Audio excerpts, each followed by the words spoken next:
সাবেক সংসদ সদস্য ও বিএনপি কেন্দ্রীয় ভাইস চেয়ারম্যান আলহাজ গিয়াসউদ্দিন কাদের চৌধুরী বলেছেন, রাজপথে ছাত্ররা প্রাণ দিয়েছে, হেফাজতের আলেম ওলামারা জীবন দিয়েছে, আমাদের বিএনপি নেতাকর্মীরা প্রাণ দিয়েছেন। স্বৈরাচার সরকারের আমলে যত মানুষ শহীদ হয়েছে তা পৃথিবীতে নজির নেই। এই রক্তভেজা স্বাধীনতা অক্ষুণ্ণ রাখতে সবাইকে ঐক্যবদ্ধ হয়ে কাজ করতে হবে। হিন্দু, মুসলিম, বৌদ্ধ, খ্রিস্টান সকলেই আল্লাহর সৃষ্টি, কারো উপর কেউ অত্যাচার করতে পারবে না। মা বোনের ইজ্জত রক্ষা করা, মানুষের সম্পদ রক্ষা করা এবং সকল ধর্মের মানুষকে রক্ষা করা আমাদের নৈতিক দায়িত্ব। 11 আগস্ট রবিবার বিকেলে রাউজান জলিল নগরে রাউজানের সার্বিক পরিস্থিতি নিয়ে সর্বস্তরের জনসাধারণের উদ্যোগে আয়োজিত পথসভায় প্রধান অতিথির বক্তব্যে তিনি এসব কথা বলেন।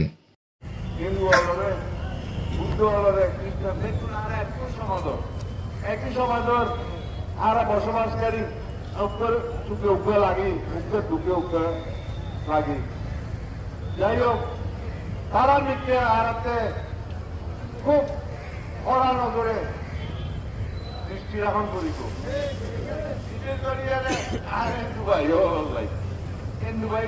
তারা কড়া নজর রাখন করিত। এতারা যেন মারা থাকে, এতারা যেন শান্তি থাকে। আর মেয়েদের ফাত্তর পানি দেখতো, কিন্তু এন্দু হলরে এন্দু বাড়ি হলরে রাস্তি খাবাই আর তারা ত্যাগ কোনোদিন পরে যেতে চান না। ছাত্রদের জীবন দিয়ে আরো বহুত ফায়দা হলেও জীবন দিয়ে নুলিজাম ওখানে হেফাজতের মানুষ হলো, সেখানে ছাত্র হলো, মুক্তি হলো, শহীদ জমাত বিরত হয়েছে। আর বিএনপি বহুত মারি ফেলেছি।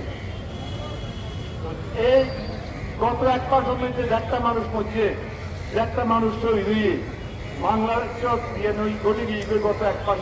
ঠিক আছে, মুসলমান আল্লাহ রাব্বুল আলামিনের সৃষ্টি, আল্লাহ রাব্বুল আলামিনের সৃষ্টি, আল্লাহ রাব্বুল আলামিনের সৃষ্টি। খ্রিস্টান আর দেখুন রব্বুল আলামিনের সৃষ্টি। কেউ রূপেতে কেউ অত্যাচার করে দেখতো না। হিন্দু হোক, মুসলমান হোক, খ্রিস্টান হোক, কেউ রূপেতে কেউ অত্যাচার করতে। তিনি আরো বলেন, রাউজানে যদি কেউ ঘর তৈরিতে অন্যায়ভাবে বাধা সৃষ্টি করে, কেউ যদি চাঁদা দাবি করে, তাদের বেঁধে রেখে আমাকে খবর দিবেন। যাদের জায়গা জমি অন্যায়ভাবে দখলে নিয়েছিল সেসব জমি আজ দখল মুক্ত। আপনারা আপনাদের জায়গায় যেটা খুশি সেটা করতে পারবেন।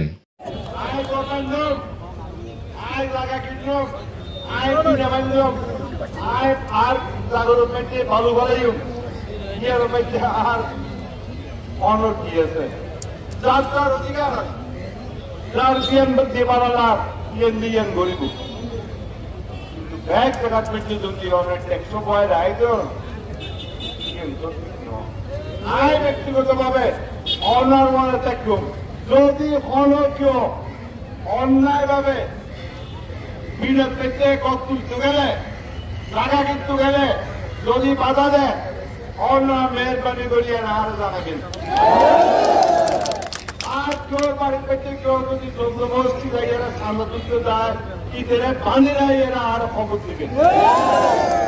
এটি পথসভা হলেও রাউজান উপজেলার 14 ইউনিয়ন ও একটি পৌরসভার 9টি ওয়ার্ড থেকে আসা জনসাধারণের উপস্থিতিতে পরিণত হয় জনসভায়। এরপর সেখান থেকে গিয়াসউদ্দিন কাদের চৌধুরী রাউজানে হত্যাকাণ্ডের শিকার প্রবাসী মোহাম্মদ মোসার কবর জিয়ারত শেষে শ্রদ্ধা নিবেদন করেন।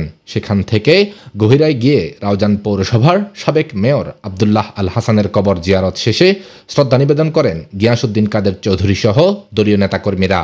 হাজার হাজার মানুষের উপস্থিতিতে বক্তব্য রাখেন সাবেক এই সংসদ সদস্য।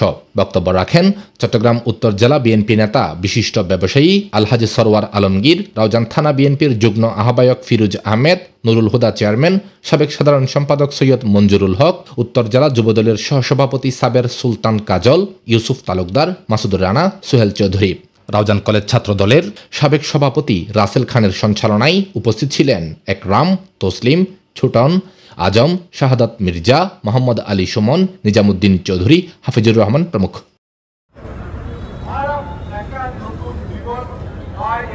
মানুষ, এই দেশের মানুষ স্বাধীনভাবে খোলাভাবে কথা বলার আবার একটা সুযোগ পাইয়ে এই সুযোগের ব্যাপারে কথা বলতে ভাই সহায় লাগে বিএনপির নামে, সমাজের নামে, হেফাজতের নামে চোর বাড়ি পিঠে কেউ সুযোগ নয়। মেহরবানি করি এই 90 জন আয় করতে চাইবেন নয়। আয় আসছি এই অন্তর্বর্তীকালীন সরকার এই স্বাধীনতার পরে এবারে যে কোনো কিছুর বিনিময় টিকন ঘুরিবই,